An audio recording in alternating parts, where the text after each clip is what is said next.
God, this anime gets better and better as the weeks go on, I must say. Holy Christ, this episode was actually amazing. Oh my god, Koichi Stand. It was just... It was gold sauce, I must say. Like, I have no words for the actual Stand itself. Like, in a sense, when it actually appeared and he looked like he went Super Saiyan level 2, I was like, so you're basically telling me Koichi just went past Super Saiyan level 1 and went straight to number 2 and just decimated. I was like, Koichi, mate, I've been waiting for this whole entire time. I always say Koichi's gonna get stronger as a character. Like, he's the kind of character which I imagine will get stronger. And he did in this episode to a point where sometimes he got a little bit creepy. I was like,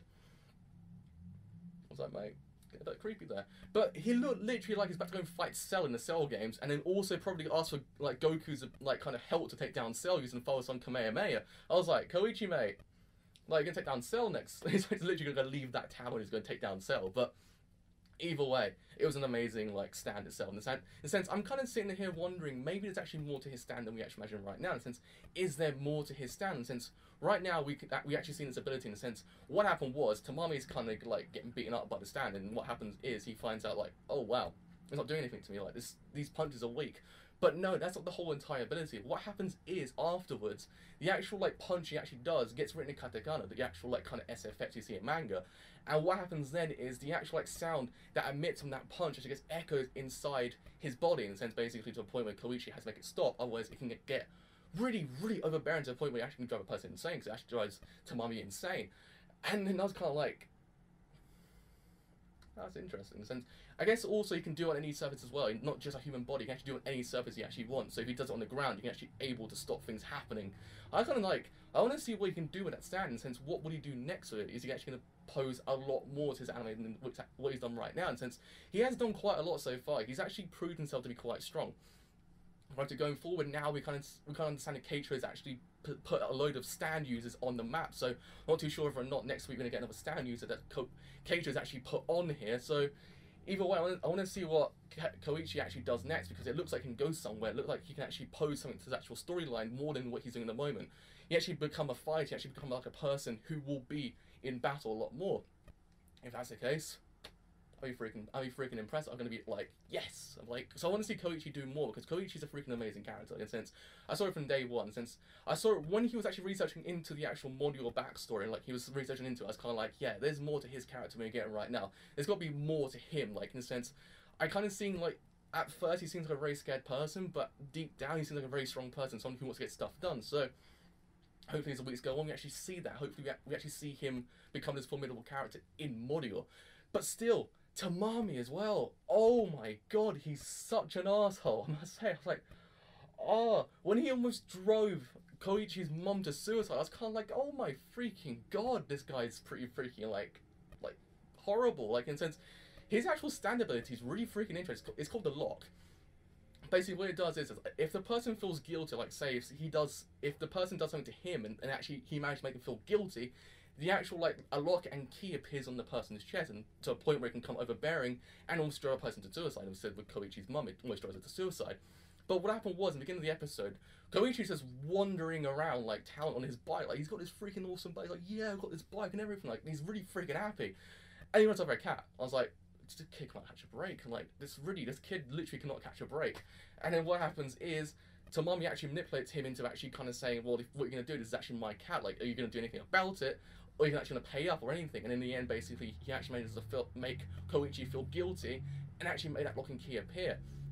And basically, it gets worse and worse, in a sense, but when Koichi lies, the actual lock gets bigger and bigger. So I guess into a point where he actually made people feel so manipulated, in the sense that they actually have to give up and actually just give in. And it was just, I was sitting there going, Tamami's an arsehole. Like, he deserved what was coming to him, in the sense, that one scene when, I guess, Koichi was laying into him, and he says, oh, if I stab myself right now, and then throw the knife at him, so he actually grabs it, and then his mum and sister walks in, they will then kind of have that thing more overbearing to a point where they might commit suicide. It actually does work. I was kind of like, fudge. I was like, damn. Like, that is something. Like, that is really something. Like, I was kind of like, Jesus Christ, this guy's A-class manipulator. In a sense, the first thing, he actually makes his mother, Koichi's mother, feel guilty. That one scene where he's like, oh yeah, well, my wallet got switched with his wallet, because when we got into each other, my wallet got switched with his. So he actually might have my wallet, so could you give it back to me? And kind of like, well, I don't think I do. And he's like, I can prove that you have my wallet because I have a receipt from a dinner that I had last night. If it's in there, that's my wallet. And it actually does have that receipt in there. And at that point, Koichi's mum actually feels guilty, and that actual thing bits on the chest, and then she has to Koichi has to basically fight it off and try to get it off. And in the end, he does. And then in the end, Tamami actually becomes his servant. So it's actually kind of an interesting episode overall, I must say. But overall, it's a freaking amazing episode. Koichi Stand, so much God Source, like in just that one scene, I must say. Not expect no fight Cell, go also Goku's help to take down Cell, but I want to see what happens next. In a sense, I love this anime because it just makes me want to see what happens next. It's one of those animes that keeps me invested into the world and know what happens next. Because Keiichiro seems like he's put a lot of like stand users on the map. I want to see who else he's actually inflicted this whole entire thing on. Because he actually inflicted on Tamami. So I want to see who else he actually inflicted on. What other stands he's actually put these people with. Since can it get worse and worse? Can it actually get put to a point where it's worse than Dio? I'm not too sure, but either way, it's going to get interesting. Also, Red Hot Chili Peppers also has the bow and arrow as well, so he's actually putting more stand users on the map. I'm not too sure, but either way, I'm freaking damn interested to find out what happens next, because this anime is so freaking amazing. I can't say anything against this anime. This anime is so freaking great. I want to see what Koichi can do next. I want to see what Josuke can do next, because Josuke actually did appear in this episode quite a bit, and since he actually was in this episode at the middle-ish part, and since we actually managed to actually get the money back for Koichi, but not really, since he actually managed to actually kind of get the whole guilt off of Okuyasu and Koichi, so he actually does appear in this episode, but the star of the show was really Koichi. Koichi was really the star of the show, and he did actually deliver. He managed to carry that whole entire episode on his own, with a little bit of help Okuyasu and Josuke, but still, he managed to actually carry that whole episode on his own, so it actually tells you these characters are pretty freaking well written, because they can actually carry the episode on their own. So yeah, I like where this is actually going. So, with all that said, I have been a driver. If you leave a like, do leave a like. It does help me quite a bit. Leave a sub. Do leave a sub. It does help me quite a bit. But with all that said, I have been the driver. And I will see you later. Bye now.